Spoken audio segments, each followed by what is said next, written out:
Bom, os quadrinhos são uma leitura popular porque eles têm um apelo para qualquer faixa etária, para qualquer classe social, qualquer nível de instrução.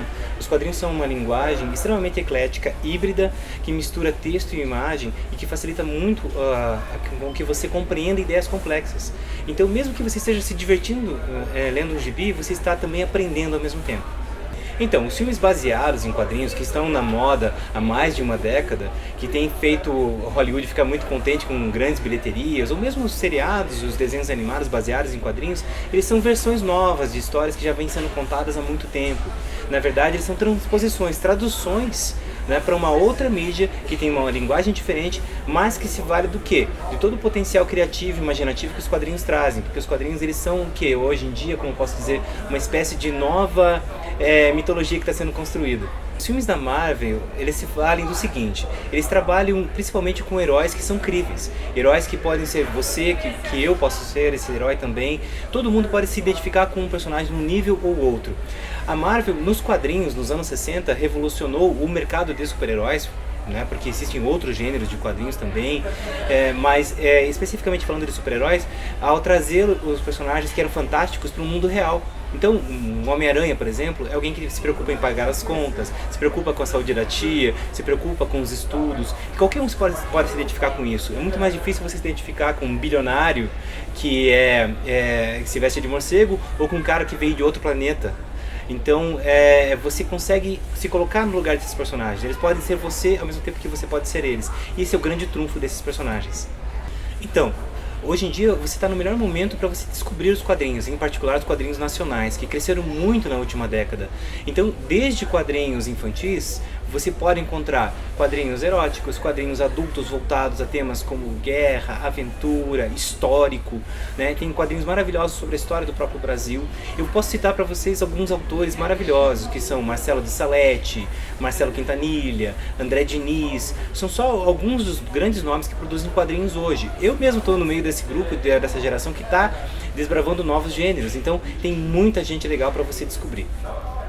Curitiba é uma espécie de oásis do quadrinho brasileiro, porque fora do eixo Rio-São Paulo, Curitiba produz quadrinhos há muitos anos. Nós temos uma tradição que já remonta desde a década de 70.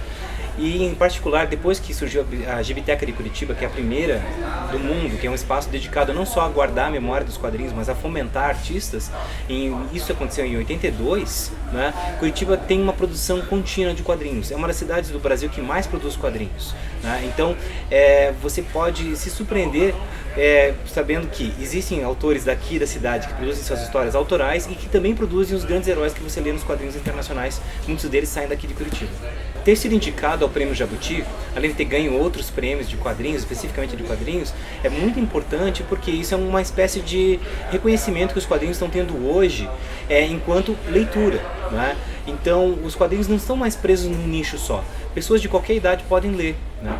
E esses meus trabalhos que foram indicados, eles falam de coisas bem importantes na minha carreira como pessoa, minha carreira como artista. Uma Viagem Ilustrada pela Alemanha foi um livro que eu fiz, que é um diário de viagem, sobre um período em que eu morei no exterior. Quando eu saí de lá, me fascinei com o que eu encontrei, né, vivendo outra cultura, e depois quando eu voltei para cá, redescobri o Brasil. Isso se reflete nesses dois trabalhos, que são Coisas do Adornar Paredes, que é um livro que se passa em Curitiba, cada história se passa num bairro, né, é um mosaico sobre a cidade.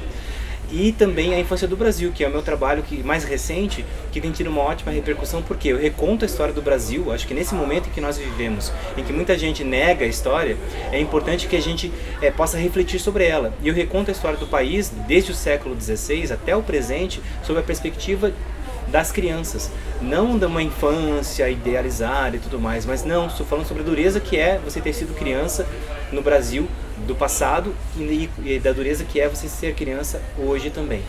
Bom, para mim que sou homem, escrever sobre uma personagem mulher é um duplo desafio, porque eu preciso realmente me inteirar, conhecer e respeitar os temas que eu estou lidando nessas histórias. A Malu é uma personagem muito importante, que ela já existe há 18 anos, mas antes ela era publicada apenas em tirinhas, né?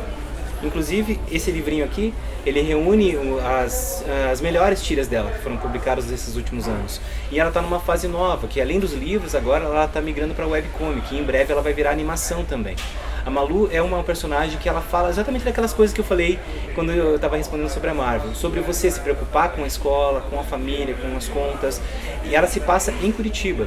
Eu escolhi a minha cidade como cenário dessa história porque o que é exótico para os outros que são de fora é o meu ambiente normal. Eu cresci lendo histórias que se passam em Nova York, Tóquio, Paris, mas ninguém cresceu lendo histórias que se passam em Curitiba. Então, nos quadrinhos eu posso fazer esse tipo de ponte também.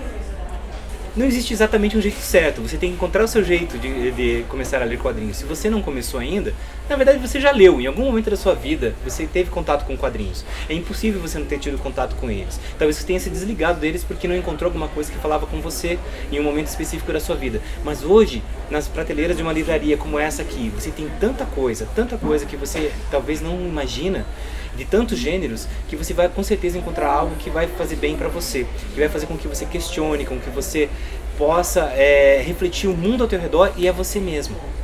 Bom, eu quero agradecer a todo mundo que faz com que eu seja quadrinista. Eu estou nessa profissão há quase 30 anos, eu comecei adolescente a publicar quadrinhos. E eu não desisto disso por quê? Porque é maravilhoso eu poder me comunicar com vocês através de um livro. É maravilhoso eu poder, mesmo não conhecendo você, não estando do seu lado para trocar uma ideia, estar trocando ideias com você através das minhas histórias. Não importa se eu estou fazendo uma história sobre o Brasil, uma história sobre a Malu, que é uma menina normal e adolescente, não importa se estou fazendo uma história de terror como Vigor Mortis, né? Ou se estou fazendo histórias sobre coisas que adornam nossas paredes. Eu estou dialogando com você e isso é algo maravilhoso. Obrigado pelo suporte e, por favor, continue me seguindo também, não só nas prateleiras, mas também nas redes sociais. Eu tenho o meu Instagram, que é o Quadrinho Filia, tenho o Instagram da Malu, que é Malu Quadrinhos, tem também o meu canal no YouTube, onde eu falo sobre quadrinhos, que é o Quadrinho Filia. Eu espero vocês lá também.